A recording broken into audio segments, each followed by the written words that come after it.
성경은 분명히 형통이라고 하는 단어를 상황과 아주 관계가 없다고 말할 수는 없지만, 그러나 분명히 상황이 결정하는 것이 아니라고, 지금 내가 있는 상황이 어떠하든지 지금 내가 있는 이 상황에서 내 하나님이 무엇을 원하시는지를 찾고, 그리고 거기를 향하여 내 경험, 이성, 판단과 관계없이 내딛는 삶 자체를 형통한 삶이다 라고 분명히 말씀하십니다.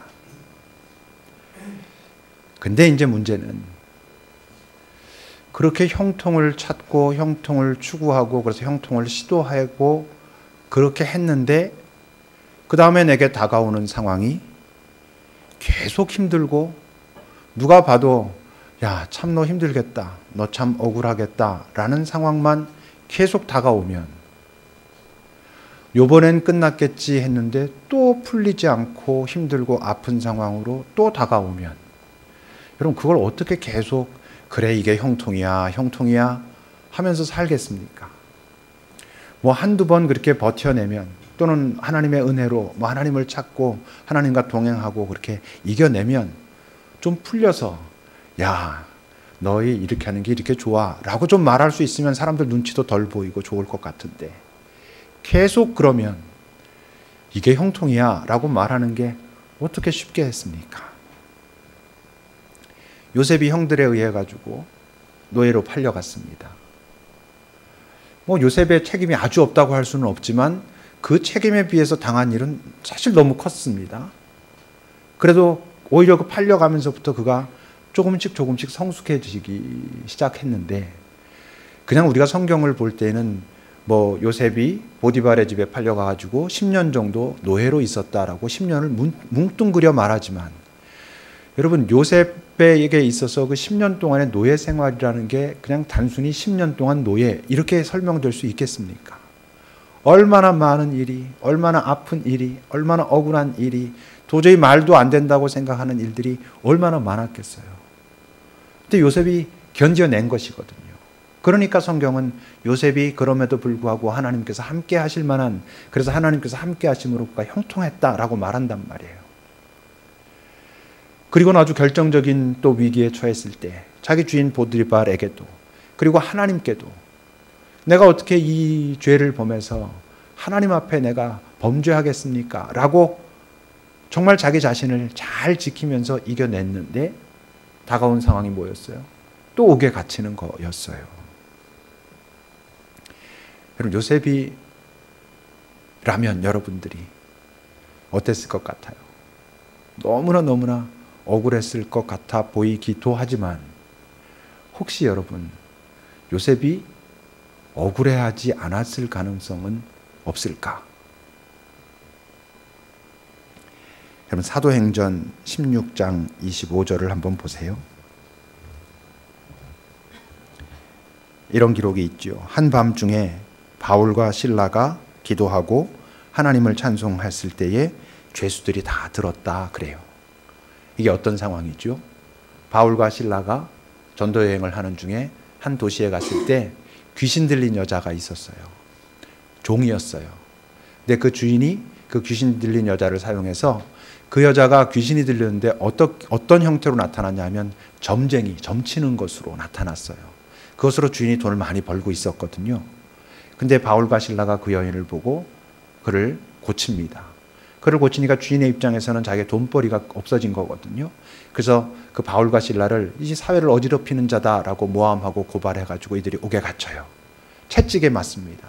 그 당시에 채찍은 그냥 이런 줄이 아니고 거기에 쇠붙이 같은 것들이 이렇게 박혀있는, 그래서 걸어가지고 축 당기면 살점이 툭툭툭툭 떠들어 나오는, 그렇게 채찍에 맞고 착고에 채웠다. 그 발수갑이죠. 이렇게 나무에 발라가지고 쇠사슬로 묶어놓은, 이렇게 있는 상황이었다는 거예요. 거기서 그들이 하나님을 찬송했다라고 기록해요. 그 당일이에요. 잡혀간 그날 밤에 그들이 하나님을 찬송했는데, 주변에 같이 옥에 갇혀 있는 사람들이 다 듣도록 큰 소리로 진심으로 찬양했다는 것이지요. 만약 그들이 억울함과 원망으로 가득 차 있었다면, 또는 그냥 억울함과 원망이 한 구석에 아주 이렇게 딱 자리를 잡았다면, 그렇다면 이런 모습으로 나타나긴 어려웠겠지요. 그럼 어떻게 이들은 이렇게 찬양할 수 있었을까? 여러분, 우리가 억울하다라고 할 때 우리는 언뜻 내가 잘못이 없는데 이래서 억울하다라고 말하는 것 같지만, 우리가 경험하는 대부분의 억울함은요, 잘못이 없어서가 아니고 내가 잘못한 것보다 훨씬 더 크게 내가 당하고 있다라고 생각해서 억울해하고 있는 경우가 훨씬 더 많습니다.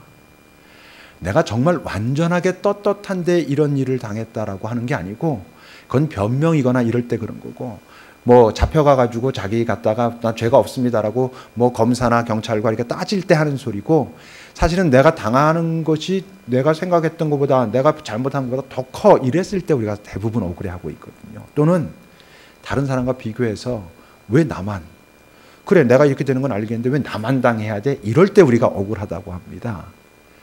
다시 말하면 정말 온전하게 떳떳하고 당당할 때 내게 다가오는 그 어떤 어려움은 오히려 담대하게 또는 당당하게 기꺼이 받아들일 수도 있다는 것이죠. 우리가 뭐 다 알게 하겠습니까만, 여러분, 이순신 장군이 우리가 그냥 알고 있는 이미지로서의 그분이라고 한다면, 그가 모함을 당해서 옥에 갇혔을 때 막 억울해하면서 미치겠네, 내 인생은 왜 이런가, 그랬을 것 같지 않지 않아요? 그가 정말로 당당해서, 정말로 조선을 사랑하고 백성들을 사랑해서 자기의 가지고 있는 모든 것을 헌신해가지고 했고, 그런데 자기를 싫어하는 사람들이 있다는 걸 알고, 그래서 어떤 핍박이 다가왔을 때 어쩌면 그는 당당하지 않았을까요? 조금 아까 읽었던 바울과 실라가 분명히 하나님의 일을 한 거잖아요. 귀신을 쫓아내는, 정말 한 영혼을 잘 살려낸, 그리고 나서 자기에게 다가온 것은 그런 고통이었는데 그들은 어떻게 찬양할 수 있었을까 하는 그 힘이 어디에 있었을까 하는 힌트가 바로 지금 우리가 읽은 그 25절에 있는데, 16장 25절 여러분 다시 보면, 한밤중에 바울과 실라가 기도하고 하나님을 찬송했을 때 죄수들이 다 들었다 그래요. 여러분, 그들이 어떤 기도를 했을까요? 하나님 빨리 여기서 풀려나게 해 주십시오, 기도해 주신 대로 믿습니다 하고 나서 그러면 될 것이다 라고 찬송했을까요? 그랬을 수도 있지만, 어쩌면요, 그들이 거기서 하나님 앞에 기도하면서 어떤 하나님의 음성을 들었겠죠. 하나님의 마음을 느꼈겠죠. 어떤 거? 너희들이 옳다. 너희들이 참 고맙다. 어쩌면 내가 너희한테 좀 미안하다. 근데 두려워 말라. 내가 너희와 함께한다. 너희의 이 일이 이렇게 끝나지 않아. 이런 어떤 마음이 그 기도하는 중에 있지 않았겠어요? 그들이 거기로부터 위로와 어떤 새로운 소망을 가졌기 때문에 그 다음에 옆에 있는 모든 죄수들이 듣도록 그렇게 찬송할 수 있지 않았겠어요? 예수님은 이런 상황을 어떻게 표현하셨죠? 팔복의 이야기는요, 8가지가 쭉 진행가는 동안 그게 나름대로 처음부터 시작해서 조금씩 내공이 쌓였을 때 나타나는 모습을 쭉 설명하고 있어요. 근데 맨 마지막 팔복의 이야기가 뭐지요? 마태복음 5장 10절에서 여러분 12절 그 말씀을 보면 예수님이 뭐라 하셨어요? 의로 인하여 너희들이 박해를 받고 있다면 복이 있다. 천국이 바로 그런 자들의 것이다. 나로 말미암아 너희를 욕하고 박해하고 거짓으로 너희를 거슬러 모든 악한 말을 할 때에는 너희에게 복이 있나니 기뻐하고 즐거워하라. 하늘에서 너희의 상이 크다. 전에 있던 선지자들도 그렇게 박해를 당했다라고 말씀하셨어요. 근데 여러분, 왜 우리가 어려움이 왔을 때 기뻐하고 즐거워하기가 어려운 줄 알아요? 어려움 자체가 힘들어서 그렇기도 하지요. 근데 아주 중요한 것이 없기 때문에 그래요. 뭐냐면 이 박해가 정말 하나님께서 기뻐하시고 내가 하나님 앞에 온전히 드려진 상태이기 때문에 이 세상에 권세 잡은 어떤 세력들이 이것을 기뻐하지 않아서 지금 나에게 박해가 오는구나 라고 하는 게 너무 분명하면 뭐 막 기뻐 이러지 못할지는 모르지만, 우리가 그저 맨날 억울해 하는 것과는 전혀 다른 모습으로 나타날 수도 있지요. 결코 쉽지 않지만, 근데 여러분, 쉽지 않지만 내가 정말로 하나님 앞에서 떳떳하고 하나님과 그것을 검증해 보니까 하나님이 내가 지금 너와 함께한다. 두려워 마라. 네가 상황은 그렇지만 네가 지금 형통해. 라고 말하는 음성을 분명하게 들을 때 그때 사람들이 그런 사람들만 갖게 되는 기대가 있어요. 뭐겠어요, 여러분?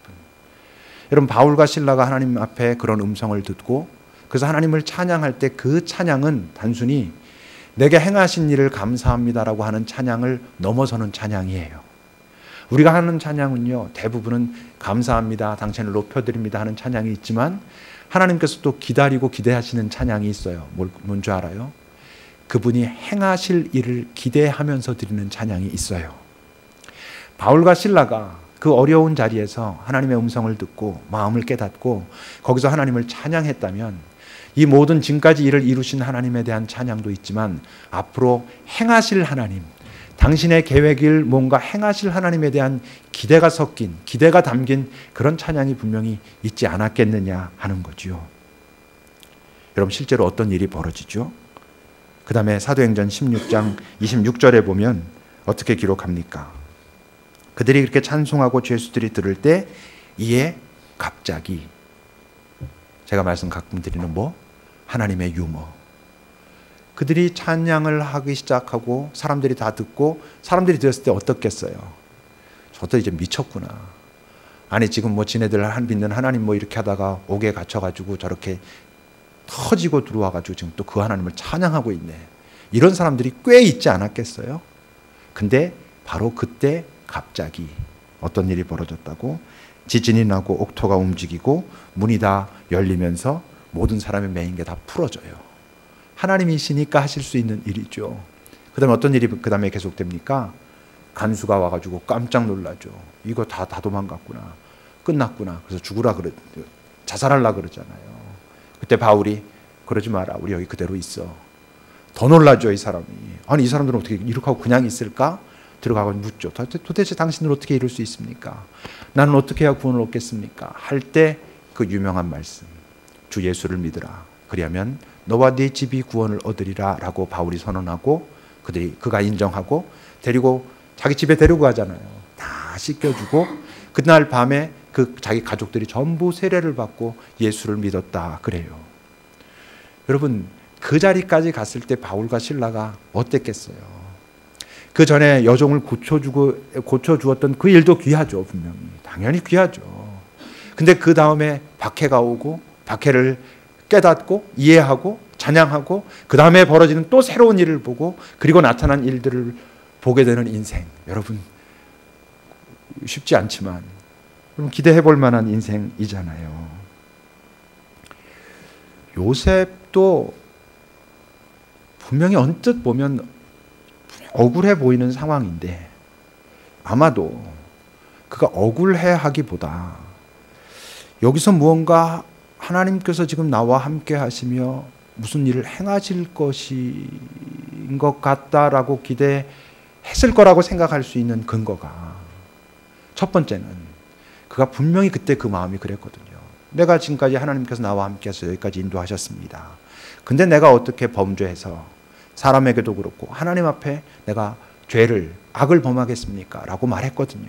정말 하나님 앞에서 떳떳하고 하나님 앞에 당당하다는 표현이 좀 그렇긴 하지만 하여튼 하나님 앞에 정말 부끄러움 없으려고 애쓰고 노력하고 있는 게 진심으로 그랬잖아요. 근데 어려움이 닥쳐왔잖아요. 여러분 근데 보세요. 39장 23절을 여러분 보면 창세기 39장 23절을 보세요.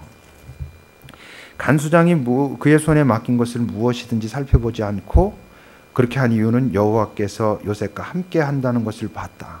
여호와께서 그의 범사에 형통하게 하셨다라고 기록하고 있다는 건 요셉이 거기에 들어갔을 때 어쩌면 잠시 당황하고 이게 뭐지 했을지는 모르지만 지금 하나님께서 뭔가 하고 계시구나, 뭔가 기대하고 계시구나라고 하는 마음이 있었으니까 여전히 그냥 원망 속에 절망 속에 난 다 몰라, 이젠 더 이상 못해, 나 지금 10년을 내가 그렇게 노예로 살고 근데 내 하나님 앞에 그렇게 충성했는데 이러실 수가 있어라고 하지 않고 내가 정말 하나님 앞에서 나 자신을 올바로 지키려고 애쓰고 노력했는데도 이런 일이 벌어졌다면 이것은 하나님께서 이 일을 넌 이래도 싸라는 방식이 아니고 하나님께서 아시지만 지금 이것을 이렇게 내가 이 자리에 있도록 하셨다면 뭔가 준비하셨겠구나, 뭔가 하고 계셨겠구나 라는 것을 그가 여러분 알만한 사람 아니었겠느냐 하는 것이죠.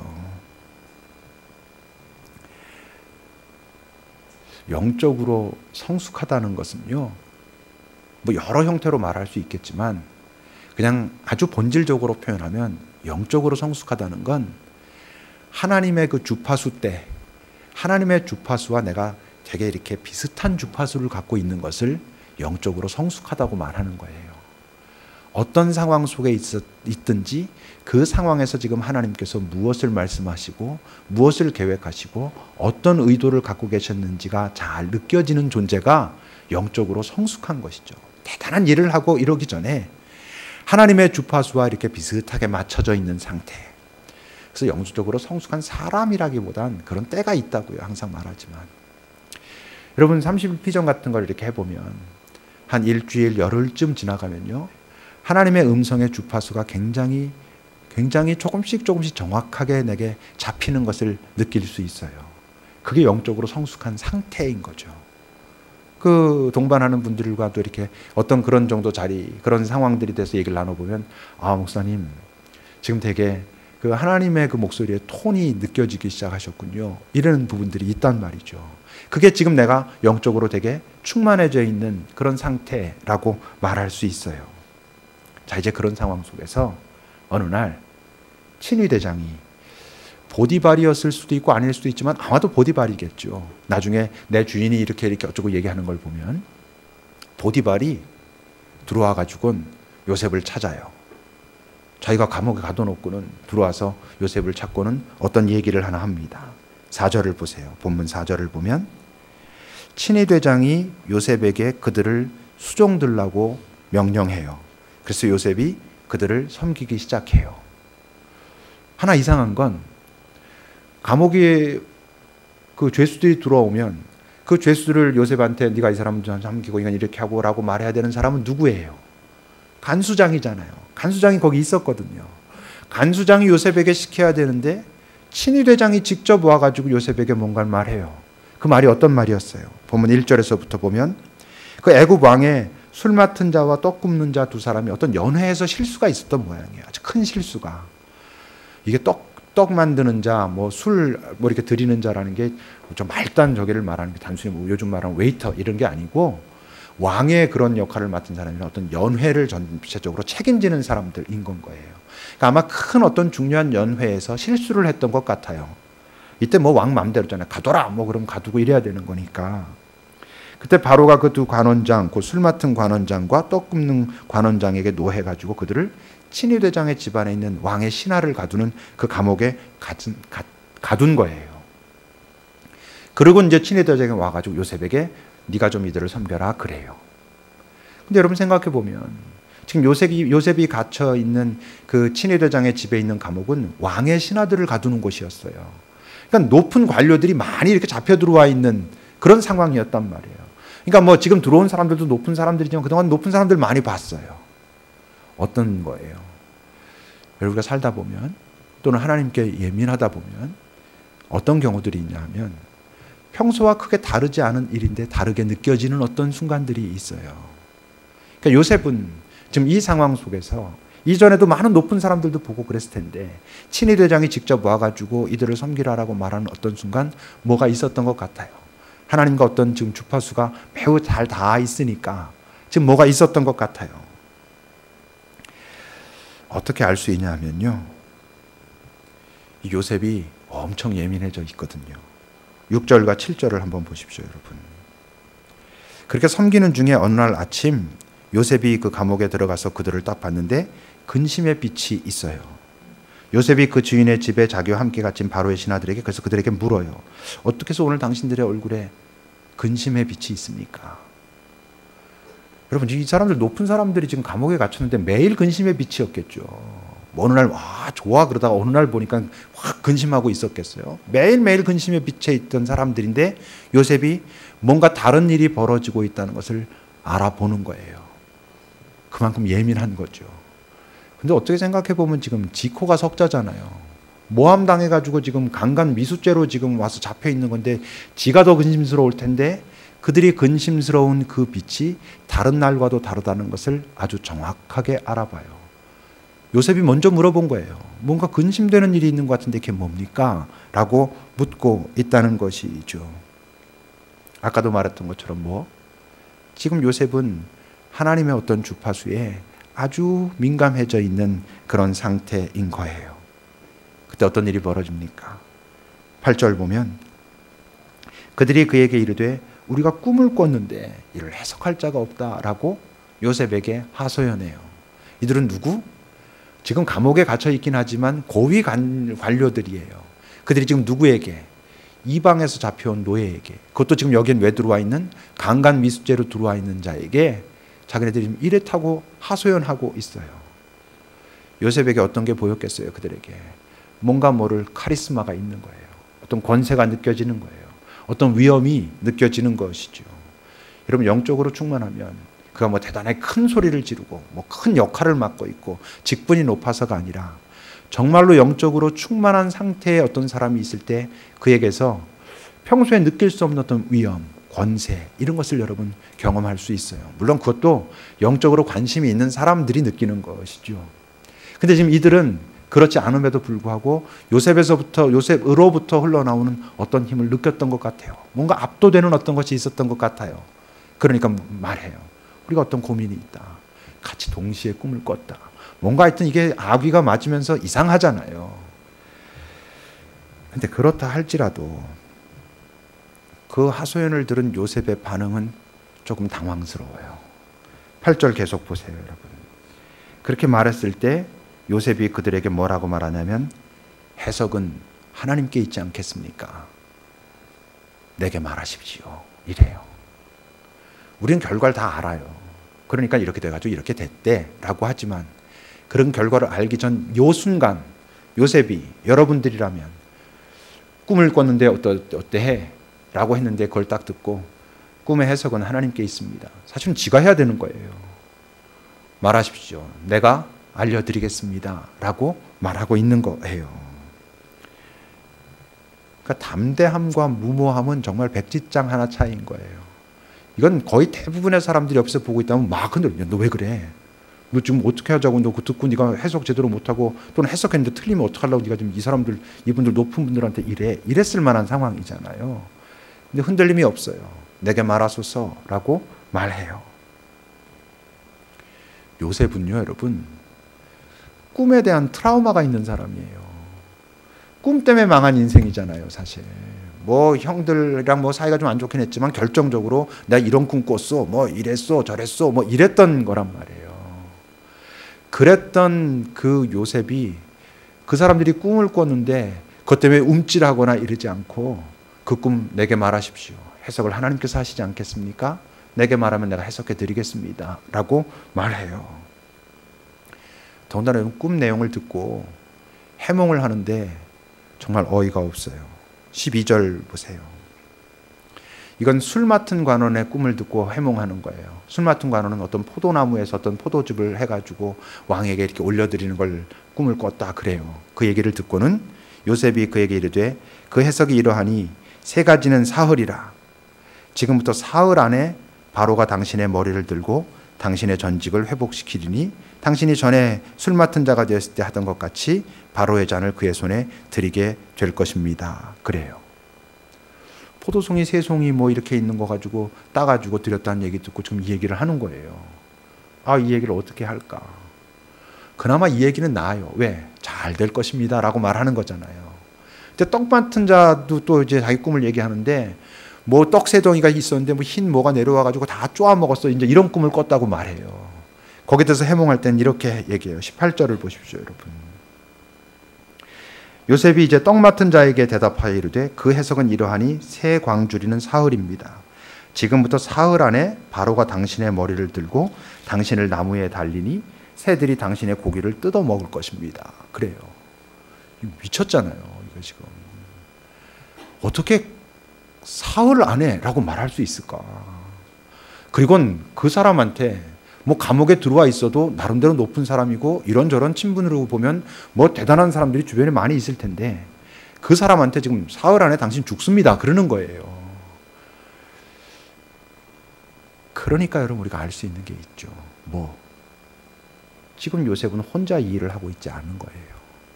본인도 명확하게 알고 있는 거예요. 자기 생각을 말하고 있지 않아요. 혼자 있지도 않아요. 아주 하나님과 잘 교통하면서 하나님의 마음이 자기의 마음속에 운행하는 것을 명확하게 느끼면서 그 상황을 자기가 귀로 듣는 것 같지만 실제로는 주님과 같이 나누면서 하나님 이것이 무엇입니까? 이것을 통하여 당신께서 영광 받으소서. 이것을 통하여 당신께서 지금도 살아계시고 일하신다는 것을 보이소서라고 하면서 지금 이것을 하고 있으니까 이렇게 할 수 있는 것이죠. 하나님은 가끔씩, 우리가 볼 땐 가끔이지만 하나님께서는 당신의 때, 카이로스, 어떤 때에 아주 명확하고 그리고 분명하고 강하게 우리에게 어떤 메시지를 말씀하십니다. 근데 그분이 강하게 그리고 분명하게 말씀하신다고 우리가 다 알아듣는 건 아니에요. 왜 못 알아들을까요?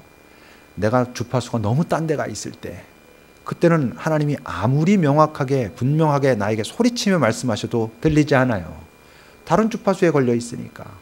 여러분 89.1에서 아무리 좋은 음악이 나와도 내가 91.9에 어디 가 있으면 그 음성은 들리지 않아요. 하나님이 내게 아무리 명백하게 말씀하셔도 우리가 듣지 못하는 순간들이 있어요. 제가 다음 주에 고해성사처럼 말하겠지만 미얀마와 관련돼서 제가 좀 그랬어요. 그러다 하나님께서 이러이러한 은혜와 또는 이러이러한 어떤 여러 사람과 상황을 통해서 도전하시고 그래서 제가 좀 정신을 차린 부분이 있어요. 그건 다음 주에 우리가 나눌 거예요. 안 들려요. 안 하는 게 좋을 것 같아요. 하고 싶지 않아요. 어떻게든 피할 수 있으면 피하고 싶어요. 근데 그러지 않은 어떤 때가 있거든요. 결국 어떻게 되죠? 어떻게 되겠어요? 어떻게 되긴. 요셉이 말한 대로 다 돼요. 여러분 20절부터 한번 보십시오. 본문 20절부터 보면 그렇게 말하고 난 다음에 정말 3일이 지났는데 그날은 마침 바로의 생일이에요. 바로가 그의 모든 신하를 데리고 이제 자기 생일 잔치를 하는데 옥에 가두었던 그 술 맡은 관원장, 떡 굽는 관원장을 불러요. 그리고는 바로의 술 맡은 관원장은 회복시키고 떡 굽는 관원장은 죽게 돼요. 그래서 어떻게 됐다고? 요셉이 그들에게 해석함과 같이 돼요. 요셉의 말처럼 된 거예요. 정확하게 말하면 요셉의 어떤 말처럼 됐을까요? 요셉이 이렇습니다 저렇습니다 했던 말처럼 된 게 아니고 실제로 더 정확하게 포인트를 말하면 해석은 하나님께 있지 않습니까? 라는 말이 된 거예요. 정말 하나님께서 그들의 꿈속에서 개입하셔서 말씀하신 그 말씀대로 그들이 지금 일어난 일을 본 것이지요. 근데 이제 또 문제는 23절입니다. 그렇게 다 됐어요. 여러분 요셉이 관수장에게 전해 들었건 어떻게 했건 알았을 거 아니에요. 야, 그 술 맡은 관원장은 다시 회복됐어. 떡 맡은 관원장은 죽었어. 그 얘기 딱 들었던 순간 요셉이 어땠을 것 같아요? 드디어 됐다. 여기까지 하나님께서 행하셨구나. 놀라운 하나님 이랬을 거예요. 근데 연락이 없어요. 지금 정신이 없으니까 한 일주일 지나면 있겠지. 한 달 지나면 있겠지. 없어. 6개월 지나면 6개월 이미 되기 전에 다 포기했을 거 아니에요. 2년 동안 잊어요. 연락 없어요. 이제 정말 포기할 수도 있지 않을까요? 요셉의 입장에서 볼 때. 여러분, 인내라고 하는 단어는 합리적이지 않은 단어예요. 인내는 합리적인 그런 상황을 이야기하는 게 아니에요. 그래서 언제까지 참으라고요? 라고 말하는 건 인내라고 하는 그 단어의 뜻을 우리가 오해하고 있는 거예요. 기다림은 굳이 말하자면 두 종류의 기다림이 있어요. 언제 끝나는지 아는 기다림이 있고 언제 끝나는지 모르는 기다림이 있어요. 배고프세요? 그래도 견딜만 하잖아요. 왜? 소리가 돌아가고 있잖아요, 벌써. 조금 있으면 어묵국에다가 밥을 먹을 거거든요. 그러니까 배고파도 참을 수 있어요. 요즘 가장 그 프로야구에서 많이 나오는 이야기, 한화 애들이 어떻게 구르고 있다. 걔네들 견딜 수 있어요. 스프링 캠프까지 쭉 가서 언제쯤 끝나고 이제 뭐 시작되면 우리가 어떻게 할 수 있겠다. 뭐 그런 거 있으니까 견딜 수 있어요. 근데 어려운 기다림이 뭐예요? 언제 끝날지 모르는 것이죠. 성경이 우리에게 말하는 인내란 언제 끝날지 모르는 기다림을 말해요. 그러니까 그게 어려운 거죠. 그러니까 믿음이 없이는 못 가는 것이고, 그러니까 내 혼자의 힘으로는 안 되는 거예요. 문제는 뭐라고? 우린 인내라고 하는 그것 자체가 내 힘으로는 안 되는 건데, 정말 인내가 필요할 때 우리는 하나님을 거부하거든요. 난 하나님이 싫어. 난 더 이상 못 참겠어. 근데 바로 더 이상 못 참겠기 때문에, 내 힘으로는 더 이상 견딜 수가 없기 때문에 하나님의 능력을 구해야 되는 거거든요. 근데 그 순간 난 당신이 싫어요. 그러니까 진짜 망가지는 거예요. 우리는 알죠. 요셉은요, 술관원이 복직됐을 때 바로 나가면 안 되는 거였어요. 여러분, 술관원이 복직됐어요. 아, 요셉이 그렇게 했지. 꺼내줬어요. 그럼 요셉은 어떻게 했겠어요? 가나안으로 갔겠지. 자기 집 찾아가지 않았겠어요? 지금 요셉은 그럴 만한 능력과 그런 여러 가지 갖추고 있잖아요. 얼마든지 갑니다. 자기 집으로. 이제 나이도 30살 다 됐고 얼마든지 가죠. 정말 산전수전 다 겪었는데 자기 집 못 찾아가겠어요? 그렇다면 그 이후에 아무 일도 벌어지지 않아요. 2년 동안 그가 더 머물러 있었기 때문에 2년이 지나고 어떤 일이 벌어져요? 바로가 왕이 꿈을 꾸죠. 이번엔 왕이 도대체 해석되지 않는 꿈을 꾸는 거예요. 그때 술관원이 기억하죠. 이제 다음 장에 그게 나와요. 우리는 알죠. 근데 요셉은 몰랐어요. 어떤 일이 벌어지는지. 요셉은 어떻게 알았어요? 2년 동안 더 인내해서 알았어요. 2년이 더 지나고 나서 그 상황들을 경험하고 그가 나중에 총리 어쩌고저쩌고 되고 난 다음에 이랬구나. 그래서 믿음은 알고 가는 게 아니에요. 가라 하시는 말씀을 믿고 가보니 아는 거예요. 그래서 믿음의 사람은 가서 찬양해요. 그리고 가서 찬양하는 그 경험이 쌓인 사람들은 가기 시작할 때 찬양해요. 아까도 말한 것처럼 행하실 일을 기대하면서 하는 찬양이 있어요. 그것은 그쪽에 도착해서 했던 찬양이 좀 쌓여야 가능해요.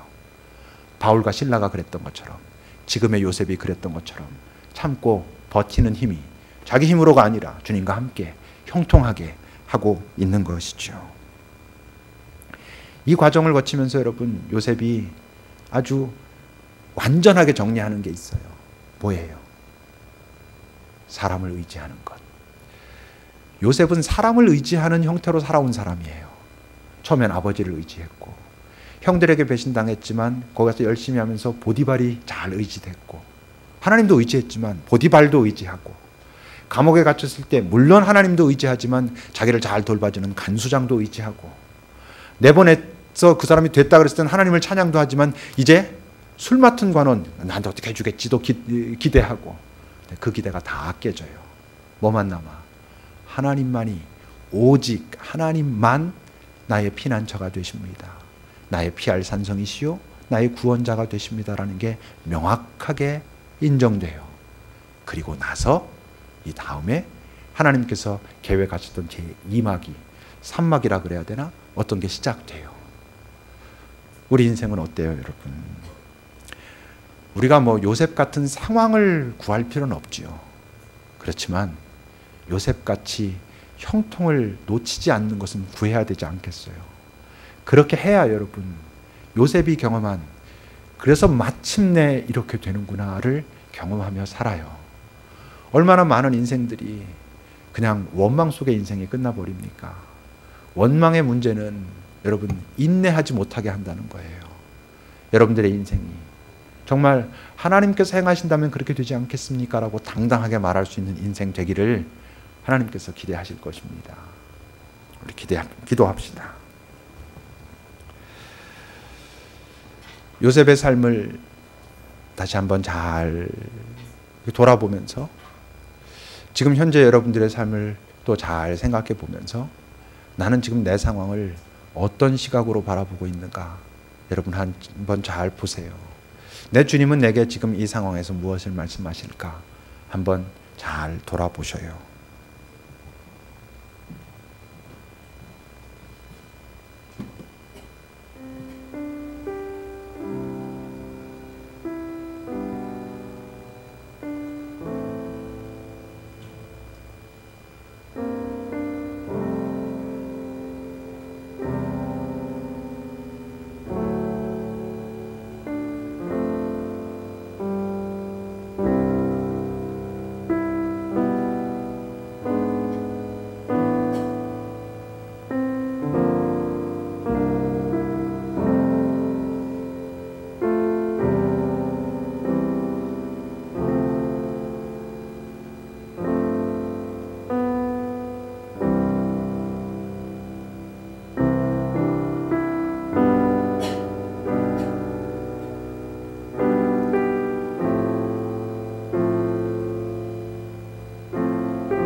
하나님, 암만 그래도 요셉이 경험한 상황들은 싫습니다. 그렇지만 하나님, 암만 싫어도 그곳에서 하나님께서 계시고 나와 함께 하자 하시다면 싫어도 피하지 않도록, 싫어도 두렵진 않아 라고 말할 수 있는 사람 되도록, 그래서 하나님께서 보실 때 네가 지금 형통하다, 내가 네가 참 기쁘다, 내가 너를 위하여 준비하고 있는 계획에 네가 지금 잘 걸어가고 있다 라고 말씀하시는 인생 되도록, 주님, 그러나 우리가 인내의 능력이 없으므로 인내하는 그 순간 가장 필요한 주님을 또 놓치지 않도록 우리를 도와주십시오. 예수님의 이름으로 기도합니다. 아멘.